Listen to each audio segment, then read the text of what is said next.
నగరి నియోజకవర్గం నగరి మండలం ఐనంబాకం పంచాయతీ ప్రజలు నన్ను సర్పంచ్గా ఆదరించినందుకు మీకు ఎల్లవేళలా రుణపడి ఉంటానని తెలియజేసిన సర్పంచ్ కె శేఖర్ నిధుల కొరత వలన ప్రభుత్వం మారడం వలన కొన్ని పనులు చేయలేకపోయానని మరొకసారి అవకాశం వస్తే తప్పకుండా ఐనంబాకం పంచాయతీని ఇంకా ఆదర్శంగా తీర్చిదిద్దడానికి తన వంతు కృషి చేస్తానని తెలిపారు.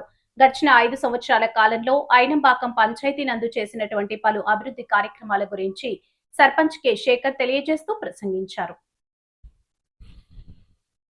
6 కిలోమీటర్లు లాగడం అయింది. 50 మీటర్లు డ్రైనేజ్ అర్జునవాడకి యానాది కాలనీకి చేయబడింది. అనేకొచ్చి మన హరిజనవాడలో మోటారు పైపు బోరు వేయబడింది. ఎగవ ఐనంబాకంలో వచ్చి మోటారు పైపు వేయబడింది. యానాది కాలంలోనూ మోటారు పైపు వేయబడింది. ఆ తర్వాత ఎనామినేషన్ డబ్బు 5 లక్షల్లో వచ్చి 3,75,000 రూపాయలు బ్యాలెన్స్ ఉంది. రెండవది వచ్చి మీకేమిరా అంటే మీరు చేసిన దానికి ఇవన్నీ నేను మన ఊరికి నేను చేసున్నాను కాబట్టి ధన్యవాదాలు. ఇంకా ఇప్పటి వరకు నేను 60 లక్షల రూపాయల దాకా వర్క్ చేస్తున్నాను మన సైట్ ఐనంబాకం పంచాయతీ.